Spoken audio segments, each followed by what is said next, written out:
It's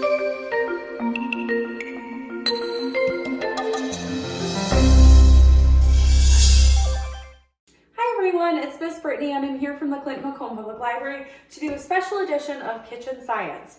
So we have 3 really cool science experiments, technically 4, and we are going to go through them all. And if you're following along at home, you can either watch this and see what we're using, or you can skip ahead if you already know. We're using salt, pepper, dish soap, a plastic spoon, and then something to put the salt and pepper on. Additionally, for this, you're going to need a plate and a cup of water. For a second experiment, you're going to need a bag of Skittles, a couple plates, and some warm or hot water. And then for a final experiment, you're going to need some cooking oil. I would recommend not using olive oil. You're going to need a bowl, a tablespoon measure, a cup of warm water, and some liquid food coloring. So for our first experiment, we are going to take salt and we're going to place it on this piece of paper. I chose red because I think it's really easy to see both the salt and the pepper. And then we're going to take some pepper and we are going to go ahead and pour it right on top. Let's get a little bit closer. I'm going to mix these together, and I'm going to add a little bit more salt because I put a little bit more pepper than I anticipated. And so now we have a little problem because no one really wants salt and pepper mixed, and certainly not this much. So I'm going to take my plastic spoon and I'm going to create some static electricity by rubbing it on my shorts. I'm going to keep going, and then what I'm going to do is I'm going to see what happens when I put it over the pepper. And if you can see, the static electricity picks up the pepper and I can easily separate it out from the salt. I'm going to do this again. And if you have like a piece of wool fabric, you can rub it on that as well, and it works even better. And so that's an easy and quick way to separate salt out from pepper. So let's move this to the side. And we are going to do our next experiment, and we're going to take this plate and I'm going to once more pour some pepper on it.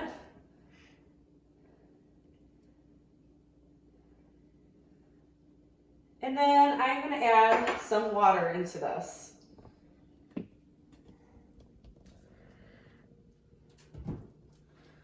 Okay, so if you notice this, let's give it a chance to settle in. If I stick my finger in this right now, all that's going to really happen is I get a little bit of pepper on my finger. But I'm going to take standard dish soap, and I'm just going to put a little tiny bit on my other finger, just a dab, and then watch what happens. The pepper completely separates when I come near it with the dish soap, which is pretty cool. The less pepper you use, the more it's going to separate out. I used a ton of pepper, so it only separated out a little bit. All right, let's move on to our next experiment. We are going to have some fun with Skittles. Now, some of you might be thinking, I'd rather eat the Skittles, and that's fair. You can just eat the Skittles if you want. But instead, we're going to take 3 plates, and I'm going to create some really cool designs on these plates. And you can do whatever design you want. You can do a circular design all around. If you want to get a little wild, you can just throw them randomly on a plate like this and just let them fall where they will. Or you can do whatever you want. So then I'm going to take warm or hot water and I'm going to pour it right in the center of my plate, just till it gives a very thin layer all throughout. And as I'm doing that, it should cover the Skittles. And I think I need a little bit more. And the Skittle color is going to start separating. Let's go ahead and put it in this one too. And as it sits, you can see the colors are starting to separate out.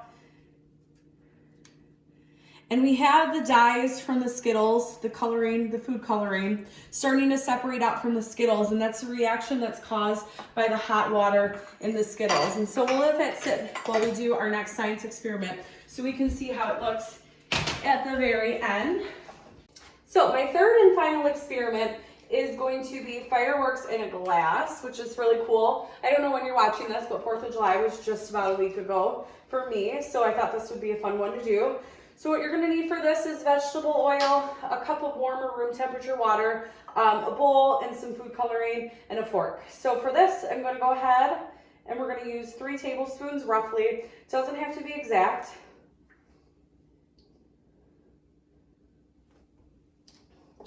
And then I'm gonna add in some food coloring. The lighter the food coloring, the better for this experiment. So I'm gonna stick with pinks and that green. But you can do whatever colors you want.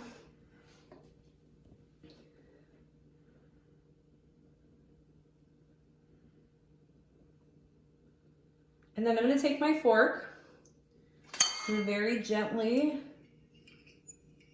move these around so that the food coloring separates out a little bit into smaller dots. All right, that should be good. And then I'm gonna very gently pour this into my water.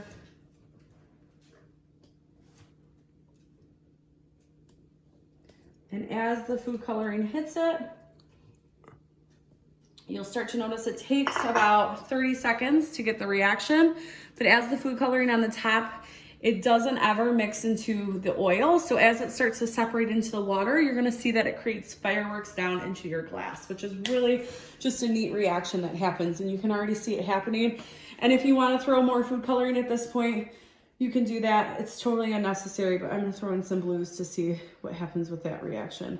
So it's probably gonna take a minute to work its way down, but you do get some really neat extra colors in there. And this is fireworks in a glass. All right, thank you so much, everybody. If you wanted to see how the Skittles turned out, I did move around the water a little bit, so it kind of turned into a food coloring mush. But if you're gonna keep yours, still, you should be able to get a pretty cool effect. But the Skittle itself loses all the color on the bottom. So it does strip away a lot of that food coloring and dye. All right, thank you so much for tuning into this episode of Kitchen Science. We do have a few that you can watch if you haven't seen them yet. Thank you so much. You guys have a wonderful day. Hi everyone, this is Brittany from the Clinton-Macomb Public Library, and I'm here to share with you 5 awesome and fun engineering challenges that you can easily do at home. So the first challenge is going to be making a boat out of aluminum foil. And so for this challenge, you're gonna need a 4x4 sheet of aluminum foil. I just literally took my roll of aluminum foil and cut this sheet out. You're gonna need some pennies, and you're gonna need some kind of water. It can be a bigger jug than this, it can be smaller, whatever you have. And then you're gonna take your 4x4 sheet and you're going to use it to create a boat. I'm gonna do just a super simple one so that you can see how this works. But you can get way more complex with this to try to see how many pennies you can get to float on your boat. So as I said, I'm gonna just do a very simple one, and hopefully this even floats so I can show you how this works. So I'm gonna put that right in the water, and then I'm gonna take some pennies and we're gonna count how many pennies float on mine. And my challenge for you is to try to beat that. Unless it's like 3, you're gonna want a lot more than that. 1, 2, 3, 4, 5, 6, 7, 8, 9, 10, 11, 12, 13, 14, 15, 16, and we've got a sinker. So your challenge is to make your own boat out of 4x4, maybe make a few, see if you can beat the number of 16. Our next engineering challenge, for this you're gonna need 2 identical sets of Legos, and then 2 boxes or something similar to the 2 boxes that you can play the game. You're also gonna need 2 people to play this game. So what you're gonna do is you're gonna take your 2 sets of Legos, and each person gets one of the identical sets of Legos. And then one person is gonna be the person who is going to dictate instructions. So this is not only an engineering challenge, but a communication challenge. So I might have this yellow piece, which has 8 of the prongs, and I might say, take the yellow 8 piece and set it down, and then grab the 6-prong gray piece and put it over top. The other person is gonna try to replicate the piece that you're making, only they can't see. So you're gonna do this within the box, they're gonna do this within the box, and they're gonna try to replicate it. This is a super fun challenge because you're gonna see whether or not you're good at giving verbal instructions. And it's really fun to see what you dictate and what someone creates and how different those 2 things can be, or even how similar they can be. You can play this many times over. You can get better at it. Sometimes you just get worse at it. So this is a great engineering challenge, super fun and super easy to put together. My next challenge for you is a cup stacking challenge. The smaller the cup for this, the better it's going to be for stacking, but you can use bigger cups if that's all you have. So the goal for this is to take 30 minutes and try to create with the same number of cups if you're competing against someone, or if not, just as many cups as you have, and try to create the biggest tower that you can get. Redo your structure, see if you can get it to be even higher. And so your goal is to get it as high as possible. So I just made this very basic structure, but I still have this many cups to work with, and I still could make an even higher structure and try to see if I could build that out more. So this is a really fun creation that you can do using simply cups that you already have. Our next challenge is the catapult challenge. So I have already made one, and typically for this, you're gonna wanna use the jumbo craft sticks. Unfortunately, all I could find were the mini jumbo craft sticks. They still work, I just used a little bit less of them. So for this, I used 4. If I was using the jumbo craft stick, I would use 8 for my base. So like I said, I'm gonna start with 4, but again, you would use 8, and I'm gonna stack them like this. And I'm gonna take 2 rubber bands,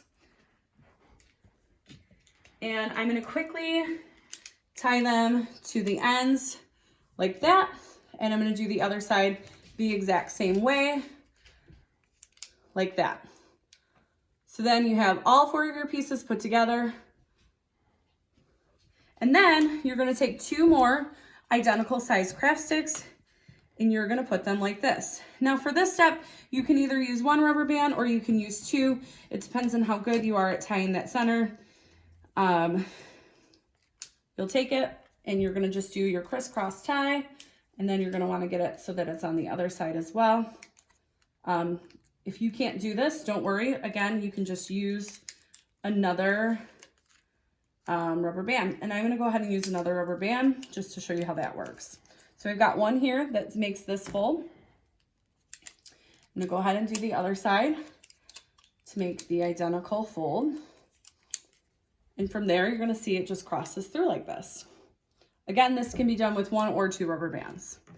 My final rubber band is gonna be at the end so that it holds like this. So I'm gonna just go ahead and quickly put it to the end. If you don't have enough popsicle stick at the end, you can simply just pull the popsicle sticks so that they push like this and that you have more here. So this is a very basic model. If you are using the jumbo craft sticks, a bottle cap fits really perfectly at the end here. If you have a hot glue gun, you can hot glue it right there, or maybe a grown-up can hot glue it. If you don't have a hot glue gun, that's no big deal. You can always use a different type of adhesive or glue to try to get that on there, or you can just do what I'm gonna do and not use that at all. So let's see if my catapult works. I'm using a penny. You can use marshmallows, you can use pom-poms. There's tons of different things that you can use for the catapult. You can use Skittles, whatever you want. And I'm just gonna see if it works. And it does work. So this is how you do a very basic catapult using just the craft sticks, rubber bands, and that's pretty much all you need to use. All right, our next thing that we're going to talk about, and I don't have an example of this, so I'm just gonna tell you how to do this, is how to make a maze using straws, a paper plate, tape, and scissors. Alternatively to the plate, you can use a shoebox, or even one of our boxes from our earlier challenge would work great for this. If you just cut off these, you can use the inside of the box. So you're gonna use this plate, you're gonna cut up popsicles, or not popsicle sticks, you're gonna cut up straws to make your maze. So you'll do it in any fashion that you want on the inside. And then you're gonna take a marble and you're gonna see if you can solve your maze using a marble. Again, if you're using a shoebox, it works just as well. You can also add a few extra challenges into this. Use those craft sticks from your last experiment and create additional obstacles. You can make paper towers that the marble has to go under just using a sheet of paper and cutting. So these are 5 awesome, fun engineering challenges that you can do at home using stuff that you probably already have in your house. And if you don't have it, that's relatively cheap to buy. Thank you so much. Have a great day.